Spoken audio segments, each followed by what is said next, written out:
بسم الله الرحمن الرحيم عن سعيد بن زيد رضي الله تعالى عنه قال قال رسول الله صلى الله تعالى عليه وسلم إن من أربى الربا الاستطالة في عرض المسلم بغير حق رواہ ابو داؤد۔ نبی کریم صلی اللہ علیہ وسلم نے ارشاد فرمایا، سب سے بڑی زیادتی یہ ہے کہ کوئی آدمی کسی مسلمان کی عزت کے بارے میں بغیر حق زبان درازی کرے۔ دوستو، شریعت مسلمانوں کی عزت کے بارے میں بہت زیادہ حساس ہے، اور جس طرح شریعت حساس ہے ہمیں بھی حساس ہونا چاہیے۔ نبی کریم صلی اللہ علیہ وسلم فرما رہے ہیں یہ سب سے بڑی زیادتی ہے، یہ سود میں سے سب سے بڑا سود ہے کہ کسی مسلمان کی عزت کے بارے میں ناحق کوئی بات کی جائے۔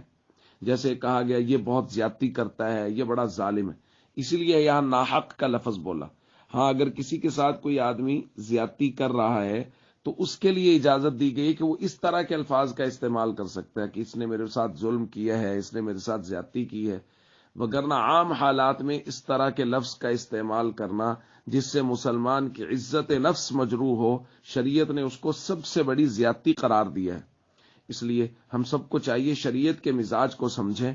اور لوگوں کے ساتھ ہمیشہ ان کی عزت نفس کو سامنے رکھتے ہوئے بات چیت کریں، اور ہمیشہ ان کی عزت، بچوں تک کی عزت نفس کا خیال کریں، ان سے بات کرتے ہوئے دھیمے لہجے سے، اچھے لہجے سے، اچھے القابات سے پکار کے ان کے ساتھ بات کریں، تاکہ ہر کسی کی ہم عزت نفس کا خیال کریں، اور جب ہم خیال کریں گے تو سب ہماری عزت نفس کا بھی خیال کریں گے۔ السلام علیکم ورحمۃ اللہ وبرکاتہ۔